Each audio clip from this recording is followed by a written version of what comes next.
आज हम पढ़ने जा रहे हैं बहुत ही important topic, one more important topic, that is states of matter. तो बेटा अभी तक तो हम पढ़ रहे थे सारे एटम्स का individual properties like ionic enthalpy, atomic radius, ionic radius, electronegativity, है ना। अब हम जो पढ़ेंगे वो बल्क में पढ़ेंगे। सबसे पहले हमें क्यों जरूरत होती है स्टेट्स ऑफ मैटर पढ़ने की? स्टेट्स की क्या जरूरत है भैया, है ना। तो वो चीज हम यहाँ पर समझेंगे। उसके बाद हम क्या पढ़ेंगे, ये चैप्टर जो है स्टेट्स ऑफ मैटर, ये और थर्मोडायनामिक्स और केमिकल इक्विलिब्रियम, तीनों रिलेटेड चैप्टर्स हैं। इन तीनों को एक के बाद एक लगातार पढ़ना चाहिए, ठीक है। तो मैं डॉक्टर रंजना भट्ट लेके आई हूँ आपके पास सामने एक बहुत ही बढ़िया important topic, that is states of matter, which is very important for IIT JEE, neat and 11th class standard, ठीक है बेटा। चलो अब हम पढ़ते हैं स्टेट्स ऑफ मैटर के बारे में। जरूरत क्यों है? देखो बच्चों, हम एक मॉलिक्यूल की स्टडी करते हैं, उसकी हम एक एटम की या मॉलिक्यूल की स्टडी करते हैं, उसकी पढ़ते हैं आयोनाइजेशन एंथैल्पी, उसका हम पढ़ते हैं एटॉमिक साइज, उसका हम पढ़ते हैं एटॉमिक रेडियस, इंडिविजुअल प्रॉपर्टी। लेकिन हमें जब बल्क में किसी प्रॉपर्टी की बात करनी होती है तो हम स्टेट्स के ऊपर आ जाते हैं। लाइक अगर मैं किसी एक लिक्विड सब्सटेंस को बोल दूं और बोलूं कि उसका एक मॉलिक्यूल लो, उसे बॉइल करो, मतलब पानी का एक मॉलिक्यूल से बॉइल करो, आप कुछ नहीं कर सकते उसका। लेकिन अगर बहुत सारे पानी के मॉलिक्यूल को मैं जोड़ दूं तब आपको बोलूं कि इसका बॉइलिंग पॉइंट क्या होगा, तो आप बोलोगे मैडम इसका बॉइलिंग पॉइंट 100 डिग्री सेल्सियस है। तो बॉइलिंग पॉइंट प्रॉपर्टी कहाँ दिखाई उसने? बल्क में दिखाई, बहुत सारी मॉलिक्यूल के कॉम्बिनेशन में दिखाई, है ना बेटा। तो कुछ प्रॉपर्टीज ऐसी होती हैं जो कि आप जो एटम है वो बल्क में शो करता है। और क्या होता है, जैसे वाटर है, वाटर तीन फॉर्म में एग्जिस्ट करता है, सॉलिड भी और लिक्विड भी और गैस भी, और तीनों में उसका फॉर्मूला क्या होता है? H2O। भाई दो एटम हाइड्रोजन के हैं और एक ऑक्सीजन का है, H2O 2:1, यही तो है। चाहे आप इसे बना लो H2O सॉलिड, चाहे आप इसे बना लो H2O लिक्विड, चाहे आप इसे बना लो H2O गैस। गैस मतलब समझ रहे हो बेटा, स्टीम या फिर क्या, वाटर वेपर जो हमारे चारों तरफ है ना बेटा। तो क्या होता है इसके अंदर? तो कॉम्बिनेशन तो वही है। तो केमिकल प्रॉपर्टीज पर कोई फर्क नहीं पड़ा, लेकिन रेट ऑफ रिएक्शन पर फर्क पड़ेगा, क्योंकि जो सॉलिड है वो आइस है, जो लिक्विड है वो वाटर है, और जो ये है वो स्टीम है। टेम्परेचर का फर्क है, टेम्परेचर से उसके बीच में इंटरमोलिकुलर फोर्सेस की वजह से ये स्टेट्स बनी। तो क्या है इनके बीच में? केमिकल प्रॉपर्टीज पर फर्क नहीं पड़ा, लेकिन रेट ऑफ रिएक्शन पर फर्क पड़ा है। आप कोई भी चीज लो टेम्परेचर पर होगी तो वो रेट क्या करेगा? लो शो करेगा। कोई चीज हाई पर होगी तो उसका रेट हाई होगा, है ना बेटा। तो इसलिए किसी भी एक केमिस्ट को या केमिस्ट्री पढ़ने वाले बच्चे को फिजिकल स्टेट्स के बारे में पता होना बहुत जरूरी है, यानी कि सॉलिड, लिक्विड और गैस के बारे में पता होना बहुत ही ज्यादा जरूरी है। That's why we study this chapter. तो इस चैप्टर के अंदर हम सॉलिड की बात नहीं करने वाले हैं, लिक्विड की बात नहीं करने वाले हैं, यहाँ पर हमें केवल गैसेस स्टेट की बात करनी है, ठीक है बेटा। अब गैसेस स्टेट होती क्यों है और गैसेस स्टेट में कौन कौन सी ऐसी चीजें हैं जो इसको गैसेस स्टेट को बनाती हैं? और मेन चीज है वो है इंटरमोलिकुलर फोर्सेस। और इंटरमोलिकुलर फोर्सेस जो गैस के बीच में स्टडी किया था वो एक डच साइंटिस्ट वैन डर वाल ने किया था। आपने इसका नाम भी बहुत सुना होगा। जैसे ही हम क्लास 11th में एंटर करते, सबसे पहले फिजिक्स की पहली बुक में वैन डर वाल इक्वेशन दी होती है और हमें वहां पर ए और बी की डायमेंशन निकालनी होती है, अगर आपको याद हो तो सीधा मैडम यही बताती है, डायमेंशनल एनालिसिस कराते हैं टीचर सर और बोलते हैं कि बच्चों ए और बी ये कांस्टेंट है, ये वैन डर वाल इक्वेशन है, इसकी डायमेंशन निकालो। तो सबसे पहले हमें इंट्रोडक्शन वहीं पर ही हो जाता है। तो वो तो रियल गैस की इक्वेशन है, वो हम इसी चैप्टर में आगे भी बात करने वाले हैं। अब यहाँ पर इन्होंने ही बताया था कि कोई भी गैस, क्यों गैस की फॉर्म में कोई भी सब्सटेंस एग्जिस्ट करता है या कोई गैस है तो उसके बीच में किस टाइप की फोर्सेस काम करती है, ठीक है बेटा। तो हम इस चैप्टर में यही पढ़ने वाले हैं। शुरुआत यहीं से करते हैं, इंटरमोलिकुलर फोर्सेस से। अब हमारे पास इसका बड़ा एप्लीकेशन है इंटरमोलिकुलर फोर्सेस का। क्या एप्लीकेशन है? देखो, जो फोर्सेस होती है एक्चुअली दो चीजों के जो बांधती हैं, दो चीजों को आपस में बांध के रखने वाले, मतलब दो चीजें हैं, दो एटम है, इन दोनों को आपस में किस चीज ने बांधा हुआ है, दैट इज कॉल्ड फोर्स, है ना। और सिंपली भाषा में हम उसको केमिकल बॉन्ड भी बोलते हैं। बॉन्ड मतलब फोर्स, ठीक है बेटा। तो अब इसमें क्या होती है, फोर्सेस दो टाइप की फोर्सेस होती हैं। जो हमें फोर्सेस की बात कर रहे हैं, हम इंटरमोलिकुलर फोर्सेस की बात कर रहे हैं। इंटरमोलिकुलर जो फोर्सेस है वो दो टाइप की होंगी बेटा। एक होगा हमारे पास कौन सी, स्ट्रॉन्ग फोर्सेस, भाई स्ट्रॉन्ग फोर्सेस, और एक होती है वीक फोर्सेस। अब देखो स्ट्रॉन्ग फोर्सेस में क्या आता है, इसके अंदर आती है दो टाइप की फोर्सेस होती है, एक आयोनिक और इसको हम बोलते हैं electrostatic force, electrostatic force of attraction. ठीक है बेटा, जिसको हम ionic bond electrostatic force electrostatic bond बोलते हैं। एक कोवेलेंट बॉन्ड, कोवेलेंट बॉन्ड, या जहां पर क्या होता है ओवरलैपिंग होती है बच्चों, ओवरलैपिंग होती है बेटा। ठीक है, तो हमें यहां पर इसकी भी बात नहीं करनी है, इसकी भी बात नहीं करनी है, क्योंकि स्ट्रॉन्ग फोर्सेस हैं, ये गैसेस में नहीं होती है। ठीक है, हमें किसकी बात करनी है, हमें वीक फोर्सेस की बात करनी है। तो ये जो वीक फोर्सेस होती हैं वो कहां पर होती है, गैसेस में प्रेजेंट होती हैं, गैसेस में भी हो सकती हैं, और अभी आगे बात कर रहे हैं देखो।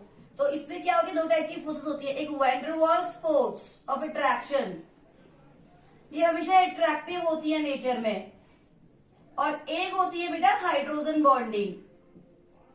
हाइड्रोजन बॉन्ड एक सेपरेटली हम इसको स्टडी करते हैं।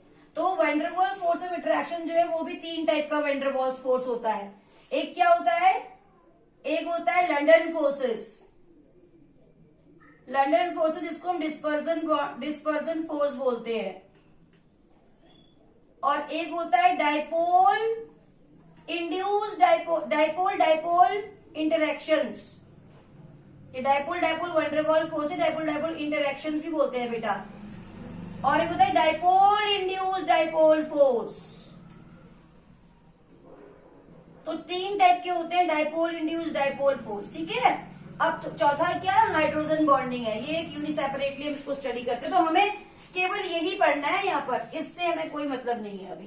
ठीक, तो अब हम क्या करेंगे, वीक फोर्सेस। अब देखो बेटा क्या होता है वैन डर वाल्स फोर्सेस में, वैन डर वाल्स फोर्सेस होती क्या है, केवल अट्रैक्शन, जैसे मैंने लिखा कि ये फोर्स ऑफ अट्रैक्शन है, मतलब यहाँ पर कोई ओवरलैपिंग नहीं है, कोई ज्यादा अट्रैक्शन भी नहीं है। मतलब मेरे कहने का मतलब है जैसे 1 यूनिट चार्ज होता है, क्या अगर एक इलेक्ट्रॉन पर चार्ज की बात करें हैं, 1 यूनिट चार्ज कितना होता है, 1 यूनिट चार्ज होता है 1.6 इंटू 10⁻⁻19 कूलम्स। यानी कि अगर आपके क्लोरीन पर 1 माइनस लगा हुआ है, परमानेंट कंप्लीट 1 माइनस, तो इसके ऊपर चार्ज जो है वो इतना है। लेकिन अगर मैं इसी के ऊपर मान के चलो ए या बी या कोई भी एक पार्टिकल, उसके ऊपर मैं पार्शियल नेगेटिव कर दूं, तो ये जो चार्ज है वो इस यूनिट चार्ज से कम होगा। It is very less in amount, very lesser in amount, ये बहुत ही कम होता है। तो यहाँ पर हम पार्शियल चार्ज की बात करते हैं, मतलब यूनिट चार्ज से कम होता है। एक यूनिट चार्ज के लिए हम पूरा कंप्लीट नेगेटिव चार्ज लगाते हैं, ठीक है, और पार्शियल के लिए हम क्या करते हैं, इससे कम यानी कि डेल्टा का यूज करते हैं, तो इसको बोलते हैं पार्शियल चार्ज, मतलब इस यूनिट चार्ज से कम चार्ज। ठीक है, अब क्या होता है इसके अंदर, अब वैन डर वाल्स फोर्स क्या होती है, गैसेस के बीच में होती है। ठीक है, अब देखिए वैन डर वाल्स और कोवेलेंट में पहले मैं डिफरेंस बता दूं होता क्या है, और इसकी एप्लीकेशन आप पढ़ते कहां पर हो, this is very very important. It is taught in different chapters with different examples. 11th class में और 12th क्लास में वैन डर वाल्स फोर्स का बहुत रोल है, अलग अलग चैप्टर्स में अलग अलग एग्जाम्पल्स के साथ में इसको पढ़ाया गया है। लेकिन अगर आप एक साथ इसको पढ़ोगे तो आप हर टाइप का सवाल यहाँ पर सॉल्व कर सकते हो। तो ये कोई छोटा मोटा टॉपिक नहीं है वैन डर वाल्स फोर्स। तो होता है क्या है, देखो बेटा वैन डर वाल्स फोर्स मान के चलो मैंने क्या किया, Cl2 मॉलिक्यूल है, Cl2 एक गैस है, सबको मालूम है। क्या फालतू में क्लास में बोर करने आई आंटी, आंटी तो कैसी होती है, रेडियो एक्टिव होती है, एस्टेटाइन, ये कभी कभी आती है, मतलब इसकी केमिस्ट्री नोट नहीं है, आपको तो पता ही है। तो हमारे हेलोजेंस कितने हो गए, 4 हो गए, ये हमारे हेलोजेंस हो गए। ठीक, और हमें पता है कि जो क्लोरीन होता है ये गैस होता है, bromine is the only non metal which exist in liquid state. ठीक है बेटा, ये लिक्विड स्टेट में एग्जिस्ट करता है। उसके बाद आयोडीन तो आपको बताइए, ये तो भैया शाइनी होता है, लाइक मेटल, मतलब सॉलिड होता है, ठीक है, लाइक मेटल। और फ्लोरीन तो भैया होगी तो गैस होगी, वरना फ्लोरीन को कलेक्ट करने में 6 साइंटिस्टों की डेथ हो गई थी। फ्लोरीन बहुत ही ज्यादा वायलेंट रिएक्शन देता है, F2 एग्जिस्ट ही नहीं करता, अगर होगा तो गैस की फॉर्म में ही एग्जिस्ट करेगा। चलो हम बात Cl2 की करते हैं, जो कि कॉमन है। Cl2 और Br2 कॉमन हेलोजेंस होते हैं, जो हमें नेचर में, प्रकृति में बहुत आसानी से मिल जाते हैं। तो इन्हीं को कन्वर्ट करके हम I और F की भी बात करते हैं। तो अभी केवल हम सिर्फ क्लोरीन और ब्रोमीन की बात करते हैं। चलो, जैसे मैंने ये बनाया क्लोरीन, एक Cl का मॉलिक्यूल ये था, एक Cl का मॉलिक्यूल ये था, है ना बेटा। 287 इसके पास भी है, 287 इसके पास भी है, बहुत बढ़िया शानदार तरीके से इन्होंने क्या किया, शेयरिंग करी। Cl के आउटर मोस्ट में 1 2 3 4 5 6 7 थे, इसके भी 1 2 3 4 5 6 7 थे। इसने एक ले लिया 8 हो गए, इसने एक ले लिया 8 हो गए। बहुत बढ़िया शानदार तरीके से ये देखो ओवरलैपिंग हुई और इस मॉलिक्यूल में कुछ जो मॉलिक्यूल बना कुछ इस तरीके से बना और ये हुआ बेटा ओवरलैपिंग। और आपको अभी भी मैंने बताया था ओवरलैपिंग मतलब कोवलेंट रेडियस, मतलब कोवलेंट बॉन्ड, ये कोवलेंट रेडियस है। ठीक है बेटा, तो कोवलेंट रेडियस है। अब देखो क्या हो गया कोवलेंट रेडियस, यानी कि इसके आधे को बोलेंगे, इसके डिस्टेंस के आधे को, तो इसके बीच की डिस्टेंस यानी कि आर कोवलेंट को हम बोलेंगे, इसको मिल सकते हैं आर कोवलेंट, इसको हम बोलेंगे डिस्टेंस बिटवीन टू एटम्स, है ना, nuclei of two atoms upon 2। तो डिस्टेंस या इसको हम बोलते हैं बेटा बॉन्ड लेंथ। तो कहीं कहीं किताबों में बॉन्ड लेंथ अपॉन 2 भी दिया हुआ हो सकता है, ये जो है बॉन्ड की लेंथ है, तो बॉन्ड लेंथ अपॉन 2। ठीक है, ये हुआ। अब अगर मैं वंडरवॉल की बात करूं, ये तो मेरे गैस का एक मॉलिक्यूल बन गया। अब Cl2 के बहुत सारे मॉलिक्यूल है, लाइक Cl2 का एक मॉलिक्यूल है, Cl2 का एक भाई यही तो गैस है, इसने ये एटमॉस्फेयर पे है क्यों, कोई भी गैस एग्जिस्ट क्यों कर रही है, उसको तो बांधने वाली कोई चीज नहीं। गैसेस तो सबसे ज्यादा रैंडम होती है, आवारा।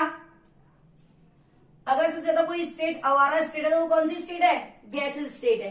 तो ये गैसेस स्टेट, गैस के मॉलिक्यूल क्यों है अर्थ पर, इनको तो उड़ जाना चाहिए, अर्थ की सरफेस पर होना ही चाहिए, इतना बड़ा स्पेस है वहां चला जाना चाहिए। यानी कि कोई ना कोई ऐसी, क्योंकि Cl2 अपने आप में स्टेबल हो चुका है, क्यों जरूरत है, क्यों, पूरे के पूरे दोनों एटम आपस में ओवरलैपिंग करके स्टेबल हो चुके हैं। तो इस Cl2 क्या जरूरत है अर्थ के सरफेस पर रहने की, क्यों है अर्थ के सरफेस पर, इसके बीच में कहीं ना कहीं कोई ना कोई अट्रैक्शन ऐसा होगा, कोई ताकत ऐसी होगी जिसने इन सबको बांधा होगा, जाल सा बना रखा होगा इसके बीच में। और जब ये बहुत सारे मॉलिक्यूल आपस में मिलेंगे तो क्या बनेंगे, एक बल्क में बहुत बड़ा एक जाल सा बना देंगे, एक नेट सा बना देंगे, जिसका इसका मास इतना ज्यादा बढ़ जाएगा कि वो अर्थ की सरफेस को छोड़कर जा ही नहीं पाएंगी। इसका मतलब ये जो मॉलिक्यूल्स होते हैं ये अपने आप में स्टेबल है। क्लोरीन का मॉलिक्यूल, ये मॉलिक्यूल बेटा अपने आप में स्टेबल है। नियरेस्ट मॉलिक्यूल, जो मॉलिक्यूल्स है उनके बीच में, नियरेस्ट न्यूक्लियस के बीच में के डिस्टेंस के आधे को हम वैन डर वाल रेडियस बोलते हैं। इनके बीच में एक अट्रैक्टिव फोर्स काम करते हैं, इसको हम बोलते हैं वैन डर वाल्स फोर्स।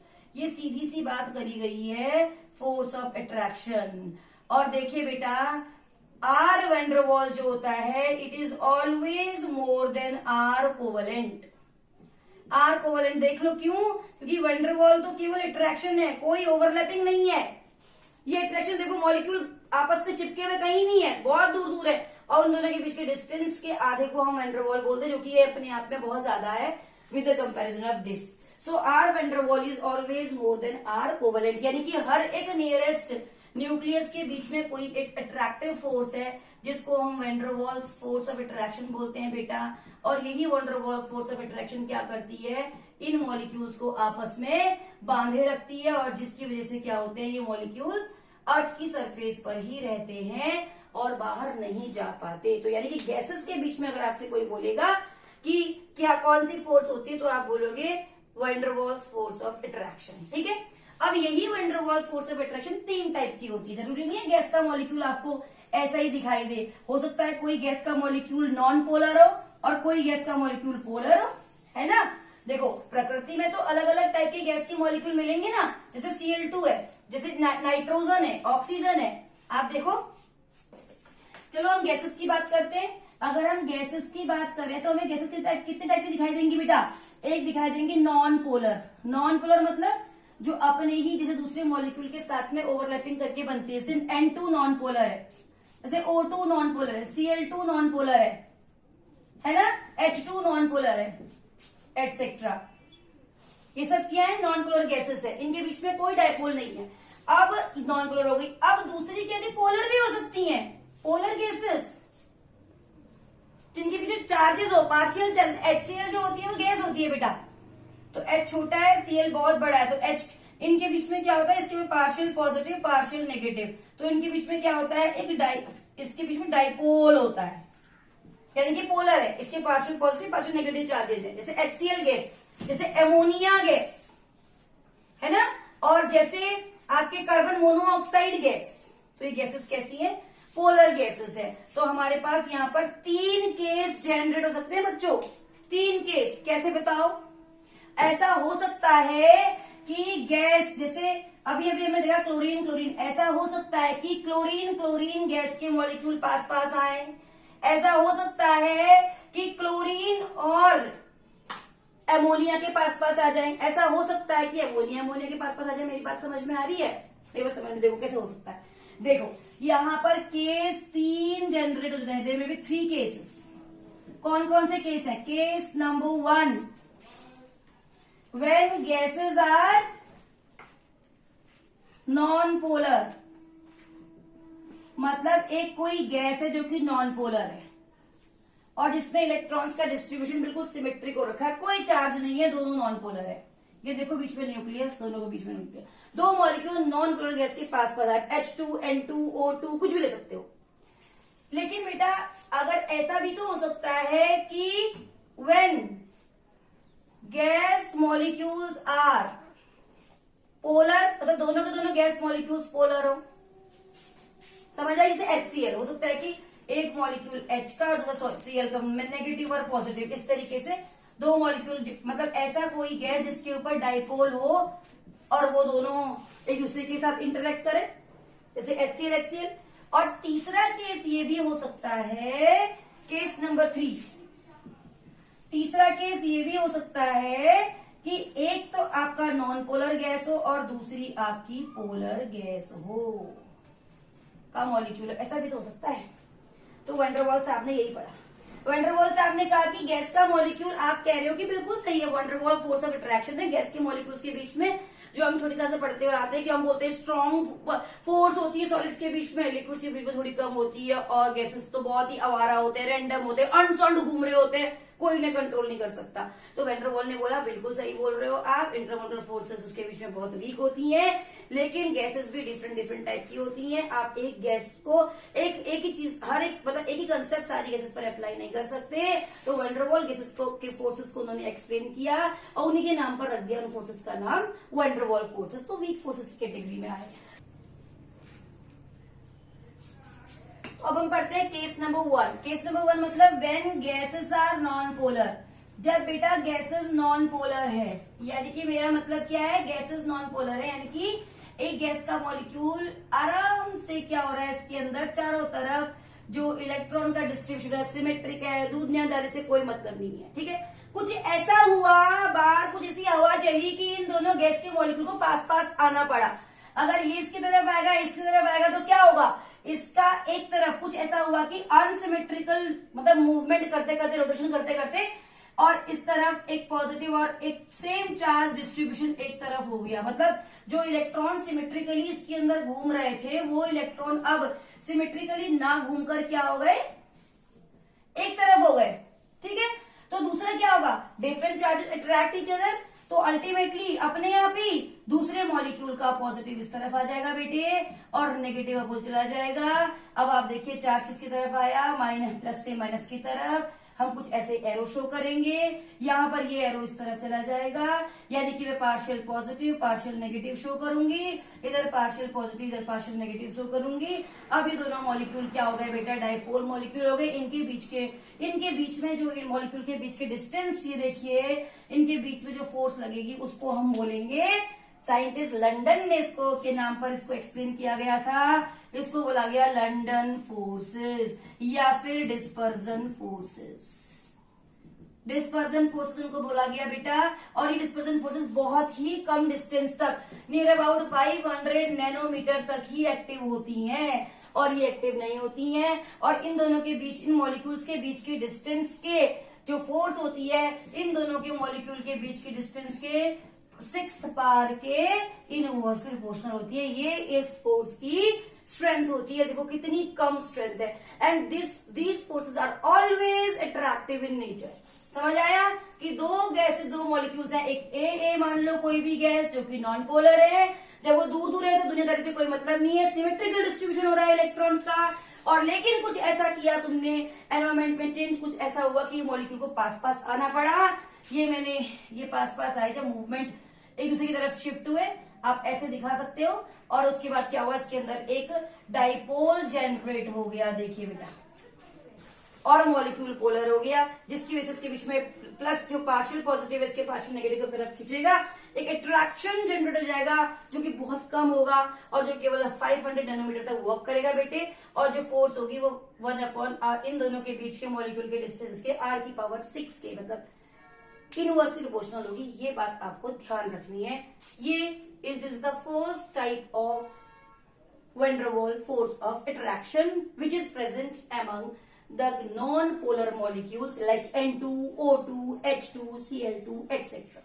अब जरूरी नहीं है कि आपका जो गैस का मॉलिक्यूल है दोनों नॉन पोलर ही हो, ऐसा भी तो हो सकता है कि एक गैस का मॉलिक्यूल कैसा है, एक गैस के मॉलिक्यूल क्या है, सिमेट्रिकल डिस्ट्रीब्यूशन हो रहा है, दूर है, कोई प्रॉब्लम नहीं है, और दूसरा गैस का मॉलिक्यूल जो है वो कैसा है, या दोनों को हम डाइपोल डाइपोल, सेकंड केस में डाइपोल डाइपोल लिया था ना बेटा, तो सेकंड केस नंबर 2 ले लेते हैं, dipole dipole interaction, dipole dipole interaction ले लेते हैं बेटा। अब इसमें क्या होता है, ऑलरेडी ये नॉन सिमेट्रिकल नहीं है, इसमें क्या है, हमारा जो गैस है वो कैसा है, पोलर गैस है, मतलब HCl मान के चलो एग्जाम्पल, ठीक है। तो क्या है, इसके ऊपर एक सिरा इसका पॉजिटिव है और एक एंड नेगेटिव है, partial positive partial negative charge लगाया तो दूसरे मॉलिक्यूल का नेगेटिव चार्ज इसकी तरफ और पॉजिटिव चार्ज की तरफ जाएगा, और ये नेगेटिव इसको की तरफ खींचेगा और इसके पॉजिटिव की तरफ खींचेगा, कुछ इस तरीके से डाइपोल ऑलरेडी है। और जब ये दोनों आपस में आएंगे तो इनके बीच में एक फोर्स जनरेट होगी बेटा, और उसको हम बोलेंगे डाइपोल, ऑलरेडी पहले से डाइपोल था ना बेटे, तो हम इसको बोलेंगे डाइपोल फोर्स ऑफ अट्रैक्शन, जो कि HCl के बीच में होता है। ये पोलराइजेबिलिटी के ऊपर डिपेंड करता है, केमिकल बॉन्डिंग में पढ़ते हैं ना पोलराइजेबिलिटी, मॉलिक्यूल का जितना पोलराइजेबिलिटी जितनी ज्यादा होगी पार, उतना ज्यादा ये फोर्स ऑफ अट्रैक्शन होगा, मतलब जितना ज्यादा बड़ा साइज होगा एनायन का उतना फोर्स ऑफ अट्रैक्शन होगा। और ये जो फोर्स है ना, ये वाली फोर्स दो तरीके से काम करती है, when the dipolar gases are stationary, when the gas molecules are stationary, जब ये रुके हुए हों, स्टेशनरी हों, एक ही जगह पर हों, तो जब ये फोर्स जो होती है वो इनवर्सली प्रोपोर्शनल टू r की पावर 3 होती है। 2016 में के पेपर में देखना, वहां पर इसमें से क्वेश्चन पूछा हुआ है हाइड्रोजन बॉन्डिंग में से कि इसकी स्ट्रेंथ किसके ऊपर डिपेंड करती है, हाइड्रोजन बॉन्डिंग की स्ट्रेंथ डिस्टेंस की कितने होती है। और यहाँ पर when the molecules are rotating, जब मॉलिक्यूल्स जो हो रोटेटिंग हो, उस केस में क्या होता है बेटे, उस केस में जो फोर्स होती है वो r की पावर 6 के इनवर्सली प्रोपोर्शनल होती है। माय डियर स्टूडेंट्स, ये बात आप ध्यान रखेंगे। ये ऑलरेडी इसमें डाइपोल था तो उसको हम बोलते हैं डाइपोल डाइपोल इंटरेक्शन से, dipole dipole forces of attraction, van der Waals forces of attraction, ठीक है। ये आप चला दिया, ये आप ध्यान रखेंगे। अब हम पढ़ेंगे केस नंबर 3, जब हमारे पास पहले क्या था, दोनों गैसेस के मॉलिक्यूल्स के बीच में डाइपोल नहीं था, दोनों नॉन पोलर थे। दूसरा क्या था, एक डाइपोल था और दूसरा भी डाइपोल था। अब तीसरा क्या है, एक नॉन पोलर और एक डाइपोल भी तो हो सकता है। तो केस नंबर 3 यानी कि नॉन पोलर और डाइपोल है ना, तो पहले से डाइपोल है तो हम क्या बोलेंगे, इस डाइपोल ने इस नॉन पोलर मॉलिक्यूल को भी डाइपोलर बना दिया जब ये इसके पास आया, मतलब एक मॉलिक्यूल था ऑलरेडी डाइपोल था इसके अंदर, मान के चलो एक पॉजिटिव और एक नेगेटिव है इसके अंदर, ठीक, नेगेटिव अपनी तरफ खींच के लेके जा रहा है इसको, तो यहाँ पे ऑलरेडी डाइपोल है, ठीक है।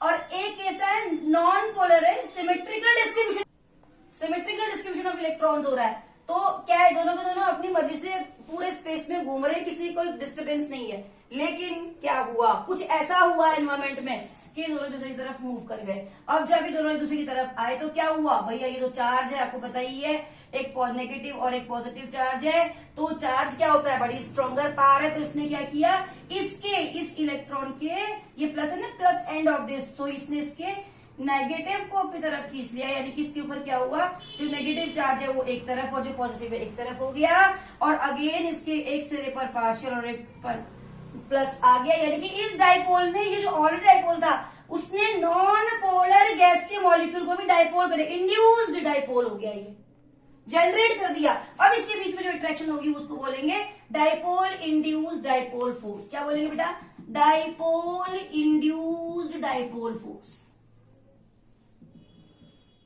Force of attraction. तो एक ये हो गया, और ये वाली फोर्स भी इसके दोनों मॉलिक्यूल के बीच के डिस्टेंस के 8⁶ के प्रपोर्शन इनवर्सली प्रोपोर्शनल होती है। तो ये हो गई 3 टाइप की वैन डर वाल्स फोर्सेस। एक कौन सी फोर्स थी सबसे one? Number 1 force London forces, उसको जिसको हम डिस्पर्जन फोर्स भी बोलते हैं, जिसके अंदर दोनों मॉलिक्यूल नॉन पोलर थे। दूसरी कौन सी फोर्स थी? डाइपोल फोर्स, जो दोनों मॉलिक्यूल डाइपोलर है ना, उनके बीच में अट्रैक्शन हुआ तो उसको बोलेंगे डाइपोल इंटरेक्शंस। और तीसरी फोर्स यदि एक मॉलिक्यूल तो नॉन पोलर है, दूसरा मॉलिक्यूल क्या है? पोलर है। जैसे ये पोलर मॉलिक्यूल नॉन पोलर के बीच में आया तो उसने क्या किया? इसके इलेक्ट्रॉनों को अपनी तरफ खींच लिया, तो क्या हो गया? इसको भी डाइपोल बना दिया, यानी कि ये तो खुद तो डाइपोलर था ही था, इसके अंदर भी डाइपोल जनरेट कर दिया, तो इंड्यूस डाइपोल बोलते हैं उसको। तो अब इस डाइपोलर परमानेंटली डाइपोलर मॉलिक्यूल और इंड्यूस डाइपोलर मॉलिक्यूल के बीच में जो फोर्स ऑफ अट्रैक्शन होगी बेटा, उसे बोलेंगे dipole induced dipole force of attraction. तो 3 टाइप की फोर्सेस ऑफ अट्रैक्शन काम करती हैं इसके अंदर, जो कि तीनों फोर्सेस पोलराइजेबिलिटी के ऊपर डिपेंड करती हैं।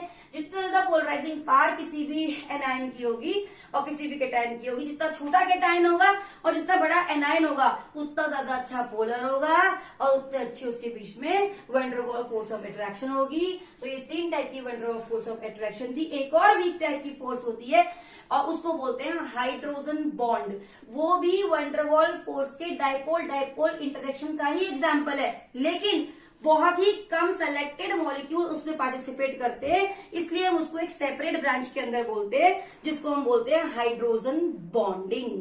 तो हाइड्रोजन बॉन्डिंग का भी बड़ा ही अपना एक इंपॉर्टेंट रोल है केमिस्ट्री के अंदर। तो वो क्या है, वो अभी हम पढ़ते हैं। बेटा हाइड्रोजन बॉन्डिंग पढ़ते हैं। हाइड्रोजन बॉन्डिंग एक स्पेशल टाइप का बॉन्ड होता है जो कि हमें स्पेसिफिक मॉलिक्यूल के बीच में दिखाई देता है, उसको बोलते हैं, कोड होता है फोन, फ्लोरीन, ऑक्सीजन, नाइट्रोजन। जितना इसमें सबसे पहले हमें एक हाईली इलेक्ट्रोनेगेटिव एलिमेंट की जरूरत होती है, यानी कि केवल 3 जो मॉलिक्यूल है यही हाइड्रोजन बॉन्डिंग करेंगे हाईली। हमारे सिलेबस के अंदर सब जगह पे यही मिलते हैं, यही कोड होता है हाइड्रोजन बॉन्डिंग का, ध्यान रखेंगे 4। अब ये क्या है? ये डाइपोल फोर्स टाइप की ही एक फोर्स है, लेकिन ये स्ट्रॉन्गर है। इसकी जो एनर्जी होती है वो 100 से लेकर 10 से लेकर 100 किलो जूल के ऊपर डिपेंड करती है, इसलिए इसको हम जो होते हैं ज्यादा ताकतवर मानी जाती है with the comparison of van der Waals force of attraction. अगर आपसे कोई पूछेगा कि हाइड्रोजन बॉन्डिंग और van der Waals force of attraction है, लंडन फोर्सेस या कोई भी फोर्स है, कौन ज्यादा ताकतवर है, तो आप बोलोगे हाइड्रोजन बॉन्ड ज्यादा ताकतवर है। ठीक है, अब इसमें क्या होता है? एक हमें इलेक्ट्रोनेगेटिव एलिमेंट बहुत जरूरी चाहिए होता है। इलेक्ट्रोनेगेटिव एलिमेंट मतलब जिसको इलेक्ट्रॉनों की कदर करना जानता हो, जो इलेक्ट्रॉनों को अपनी तरफ खींचता हो, उसे बोलते हैं इलेक्ट्रोनेगेटिव। खींचना, केवल खींचना, अंदर नहीं लेना, बस खींचना। खींचो और अपनी तरफ खड़ा कर दो, देखते रहो दूसरे, भाई बहुत सारे इलेक्ट्रॉन है, अंदर नहीं बुलाना, केवल खींचने को बोलते हैं इलेक्ट्रोनेगेटिविटी। चलो, अब ये फ्लोरीन खींच सकता है और ऑक्सीजन खींच सकता है और नाइट्रोजन खींच सकता है। सबसे ज्यादा कौन सा होता है? फ्लोरीन। ठीक है, अब देखो, मान के चलो मेरे पास क्या है? वाटर है। अब आप वाटर में भी क्या होगा? हाइड्रोजन बॉन्डिंग होगी बच्चों। कैसे होगी?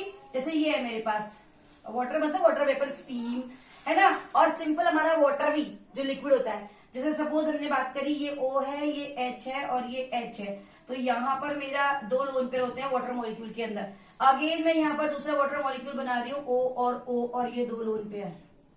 ठीक है, तो अब क्या होगा? इसका हाइड्रोजन इसके लोन पेयर के बीच में एक अट्रैक्शन होगा, इसके लोन पेयर के बीच में एक अट्रैक्शन होगा। एक और मॉलिक्यूल बनाओ, ऐसे तो ट्रिमेंडस मॉलिक्यूल होंगे, बहुत सारे मॉलिक्यूल, तो एक मॉलिक्यूल यहाँ बना दो लाइक दिस, है ना बेटा। इसका लोन पेयर इसके साथ अटैच्ड हो गया, है ना, और इस तरीके से एक और मॉलिक्यूल यहां बना दो।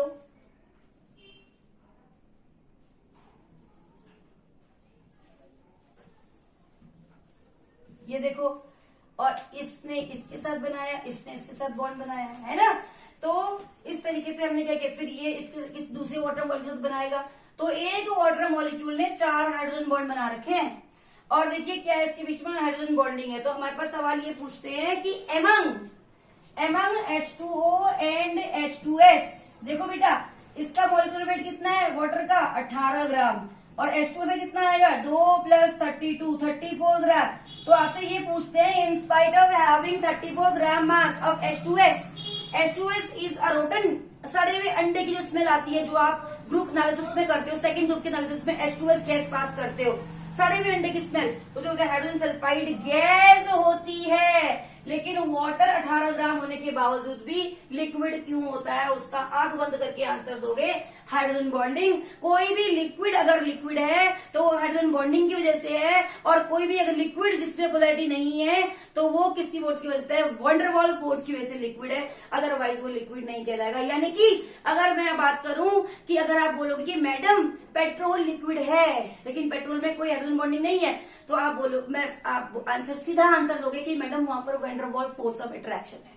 ठीक, हेक्सेन लिक्विड है तो आप बोलोगे मैडम वहां पर वंडरवॉल फोर्स ऑफ अट्रैक्शन है। ब्यूटेन लिक्विड नहीं है, ब्यूटेन गैस है, क्योंकि आपको मालूम है शुरू के 1 से लेके 5 हाइड्रोकार्बन तक गैसेस होते हैं और उसके बाद क्या होते हैं, लिक्विड्स होते हैं, क्योंकि वहां पर वंडरवॉल फोर्स ऑफ अट्रैक्शन काम करना शुरू कर देती है। मतलब वंडरवॉल फोर्स ऑफ अट्रैक्शन वहां पर क्या होती है, ज्यादा होती है, ज्यादा स्ट्रॉन्गर होती है, जिसकी वजह से वो लिक्विड स्टेट में आ जाते हैं, है ना। तो ये हो गया। तो वाटर मॉलिक्यूल में 4 हाइड्रोजन बॉन्ड बनाए, इसलिए वाटर क्या है, लिक्विड है with the comparison of H2S। ठीक है, तो अब इसके लिए हमें क्या करना होता है, एक चीज और ट्रिक इसकी याद रख लो। इसकी ट्रिक क्या है कि आपके पास जो है हाइड्रोजन एटम का डायरेक्टली O के साथ में जुड़ा हुआ होना चाहिए। मेरा कहने का मतलब है, आपसे पूछेंगे, आप ये बता सकते हो हाइड्रोजन एटम का देखो क्या होता है। मान के चलो आपने पढ़ा हुआ है एल्डिहाइड, ठीक है, आपने पढ़ा हुआ है एल्डिहाइड एंड आपने पढ़ा हुआ है कार्बोक्सिलिक एसिड, ठीक है बेटा, हाइड्रो, और ये पढ़ा हुआ है आपने कार्बोक्सिलिक एसिड। अब देखो एल्डिहाइड में क्या होता है फॉर्मूला, अगर आप फॉर्मूला देखो तो इसके ग्रुप का फॉर्मूला होता है CHO, ठीक। और अगर मैं इसको बनाऊं तो मैं इसको लिखूंगी C डबल बॉन्ड OH, या मैं CH3CHO लिख देती हूँ, एसिटेल्डिहाइड, ये लो। और कार्बोक्सिलिक एसिड में क्या होता है, एसिटिक एसिड यानी कि विनेगर। क्या होता है इसका, बहुत सारे बच्चे 10th क्लास से पढ़ते आए हैं, CH3COOH। इसे ओपन करोगे तो आपको CH3C डबल बॉन्ड OOH ऐसा कुछ स्ट्रक्चर देखने को मिलेगा। अब देखो बेटा इसके कंडेंस फॉर्मूले में यहाँ पर आपको दिख रहा है COOH, कंडेंस फॉर्मूले में यहाँ पर भी आपको दिख रहा है कि यहाँ पर OH है, यानी कि आप बच्चे बोलते हैं मैडम यहाँ पर OH है, यहाँ पर हाइड्रोजन बॉन्डिंग होगी, और मैडम यहाँ पर भी हाइड्रोजन बॉन्डिंग होगी। बेटा स्ट्रक्चर देखो, CHO का स्ट्रक्चर क्या है, C double bond OH, O और H तो है, लेकिन हाइड्रोजन डायरेक्टली अटैच नहीं है ऑक्सीजन के साथ में।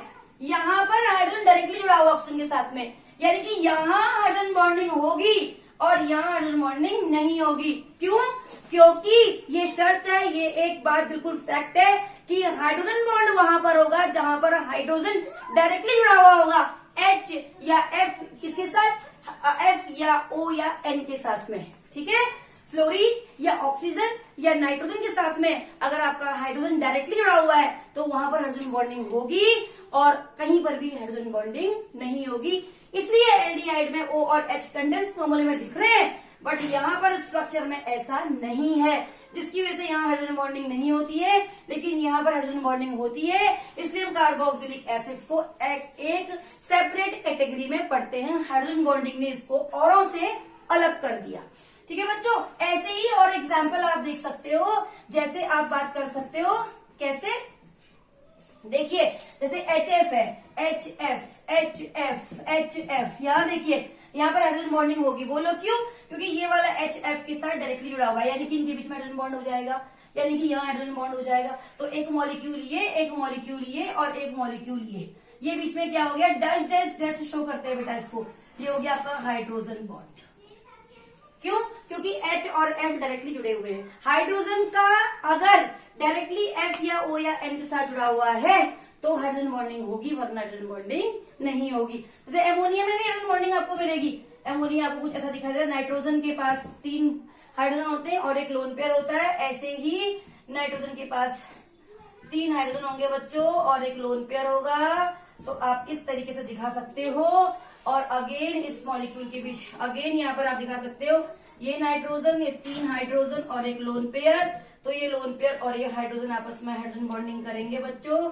ये एक मॉलिक्यूल है, ये एक मॉलिक्यूल है, ये एक मॉलिक्यूल है, ये बीच में आया आपका हाइड्रोजन बॉन्डिंग, यानी कि ये कोड होता है हाइड्रोजन बॉन्डिंग का। ये भी किस में आता है, वीक फोर्सेस के अंदर आता है। होता डाइपोल डाइपोल इंटरेक्शन टाइप का ही फोर्स है, लेकिन इसकी स्ट्रेंथ जो है वो वंडरवॉल फोर्स की स्ट्रेंथ से ज्यादा होने की वजह से और इसके अंदर स्पेसिफिक मतलब एक स्पेशल टाइप का केवल सेलेक्टेड नंबर ऑफ एटम्स के साथ इसकी बॉन्डिंग होने की वजह से इसको हम सेपरेटली स्टडी करते हैं। दैट्स वाई आप यहाँ ध्यान रखेंगे hydrogen bonding is more powerful with the comparison of van der Waals forces.